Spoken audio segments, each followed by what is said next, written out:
Hello, this is the RPG Crawler, and welcome to another Indie Game Friday, where each week I take a look at a different independent computer role-playing game.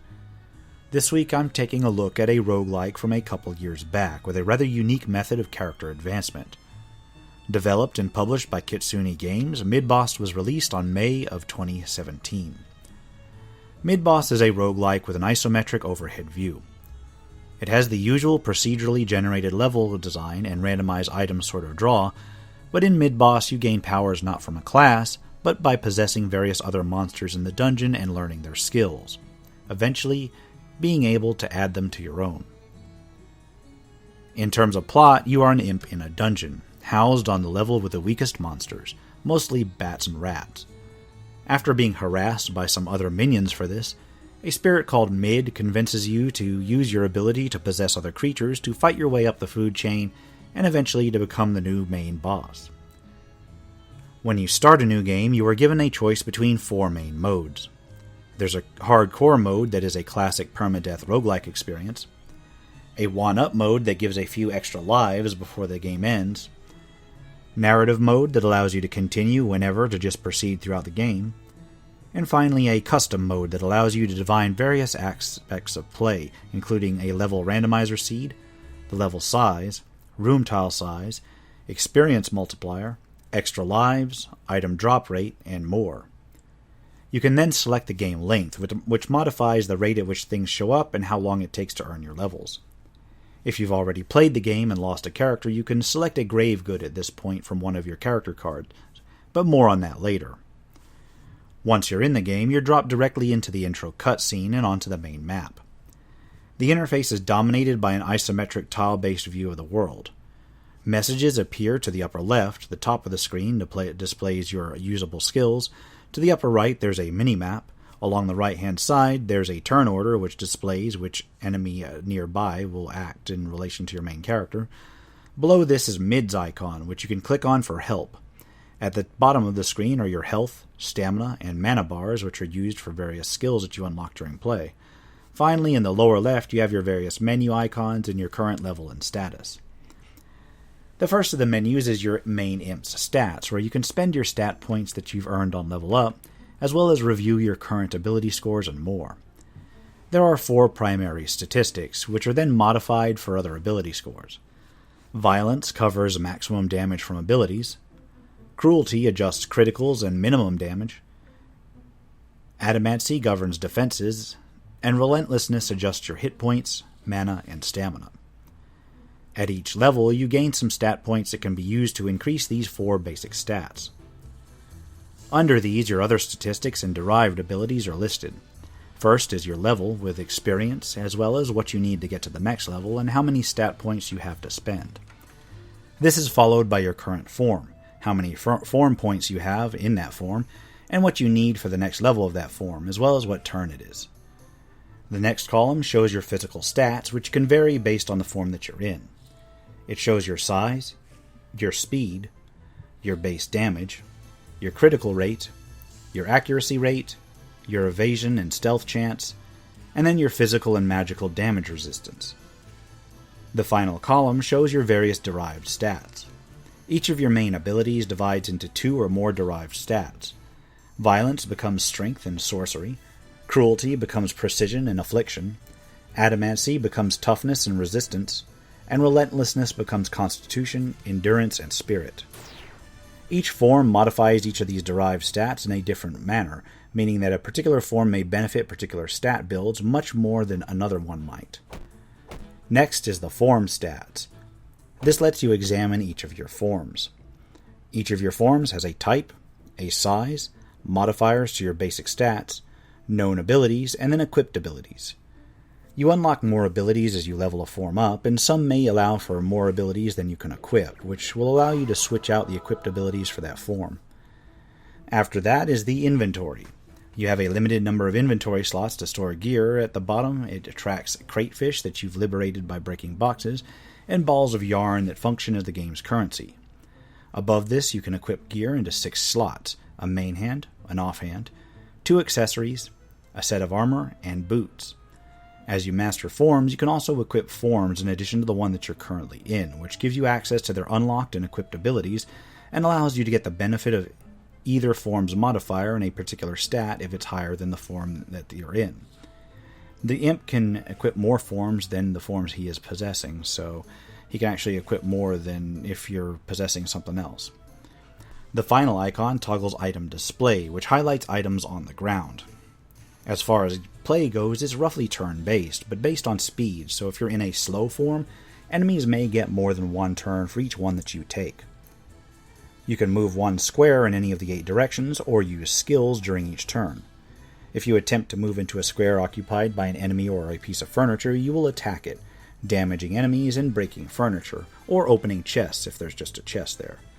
Using a skill will highlight the area of the skill's range, which will allow you to target things at a distance if the skill is a ranged one.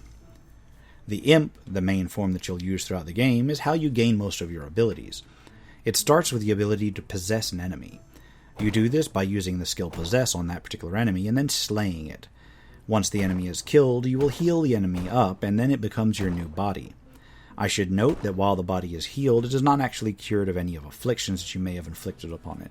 So be careful stacking poisons and diseases on something that you're trying to possess. At least a few times, I possessed a monster only to find that I immediately died to the poison I'd stacked on it. You are given the option to drain something instead of possessing it, which enables you to heal yourself a little instead of possessing a new body. Once you possess a creature, you can depossess them at will and hop back into imp form. Otherwise, you simply continue adventuring in the new form. Your stats are adjusted based on whatever form you're in as modifiers, and you may access that form's skills at any time. As you kill things in the dungeon, you gain experience and form points. Experience allows you to level up your main imp, while form points contribute towards mastery of a particular form that you're in. Different forms have different levels of mastery and different rates of mastering them. Some are rather easy to master, and some have much longer tracks. Each level of a form grants an additional ability, and when you've mastered a form's abilities, it is considered to be mastered. After you've mastered a form, you can equip it into one of the form slots in the background to freely use its abilities. As you adventure, you can also uncover various items and gear. Items include identification scrolls, various potions, tomes, and equipable gear. Tomes are basically single uses of skills that you don't necessarily have to have equipped. Potions are randomized and may have many ill effects. They, for the most part, don't start out identified, so you're taking a real risk whenever you try them out. Equipable gear comes in a variety of color-coded rarities from common to legendary. The rarer an item is, the better its stats, generally speaking. The stats of equipped items are applicable no matter what form you're in, and some may have passive effects beyond the basic stats that can benefit a particular playstyle. As you progress throughout the game, you'll actually be able to start disassembling things into scrap to sell to the cat merchant, since undoubtedly your inventory will swiftly fill up. The cat merchant allows you to sell items, purchase items, as well as purchase some upgrades. Many upgrades are simple, such as increasing your inventory or allowing you to stack various potions and scrolls, mostly focused around saving you inventory space. Also during play, you can uncover various interactable items in the background. For instance, altars allow you to sacrifice an item in order to get a boon, and some chests may produce an arena effect, which leads you to defeat the monsters within it in order to get a prize. And so that's the basic game loop. You wander the dungeon, looting and possessing new creatures in order to expand the number of creatures that you have mastery in, which in turn increases your options for killing more creatures. It's entirely possible to focus your time on possessing creatures of only a certain type in order to focus on one particular type of gameplay, but getting a few different options will increase your flexibility over the long run. Besides that, it's a pretty standard roguelike. The possession angle does lend a unique feel to the game, but I'm not entirely sure I like the implementation. It's one of those things that looks fun on paper and is actually fun when you try it out, but it seems flawed somehow, and I can't quite put my finger on it. Now, the game is fun, to be sure, but after a while that aspect of the gameplay begins to fall by the wayside as you boost the abilities of your main imp form and end up using it more and more. Fortunately, there's enough monster types that you're probably going to continue to use the possession ability even after you're happy with your imp's equipped secondary forms, if only to collect forms you may not even ever use. A final note is that when you die, you create a death card that gives details on your character. You can share this online, and you can actually use it during a new game to pick one piece of gear to carry over to a new character. You can use these cards only once, but there's no requirement that they be used immediately, so you can actually save a particular piece of gear until you feel like claiming it at a later date.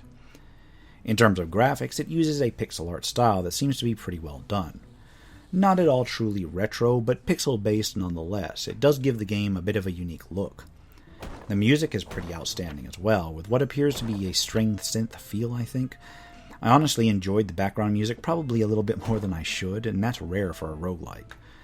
The interface does take a little bit of a getting used to, as does the isometric movement if you're used to top-down standard tile-based roguelikes, but none of it's really clunky. The only reason the interface takes a bit of getting used to is because it is designed around the ability to change forms, which is not something that's standard for roguelikes in the genre. Exploration is rewarding, although I will say that the level generator tends to produce a number of very same-looking levels. They are randomly generated, but the levels do end up being just a series of interconnected blocks. Some rooms are different, but not really enough to differentiate one map from another, as in some of the better roguelike map generators. So do I recommend MidBoss? Honestly, I have a little bit of a hard time at its full price. Not too much of a hard time. It is worth the money, but for me that's only a barely worth the money qualifier. It does offer a different feel from many casual roguelikes that I've played, which may appeal to those who like the genre, but are getting sort of bored of the same approaches in game after game. And it isn't going to ruin the genre for anyone who's curious about it, hasn't played a roguelike before. Although I wouldn't put this as a great entry point for roguelikes, it certainly has all of its basic elements, and a high degree of game customizability will let you decide how hardcore an experience you want, which can be helpful to first-timers. Fortunately, it's often on sale, so, there is that. There is a purchase that includes the original soundtrack separately. Honestly, it's games like this that make me wish you could just buy the soundtrack through Steam and not the actual game, but, that's that. And on that note, I'm going to leave it off here. This has been the RPG Crawler with Indie Game Friday, MidBoss. As always, I'll put a link to where you can pick it up below. If you like what you've seen, remember to leave a like, comment if you got any feedback, and subscribe for more RPG content, both tabletop and computer. Until next time, take care and goodbye. And if you're still watching this far, I'd like to take a moment to thank those who have supported this channel via Patreon or direct donations throughout the years, without which this channel could not have lasted as long as it has. For those who are feeling particularly generous, you can still support my work through Patreon and now through Subscribestar as well, through the links in the description below.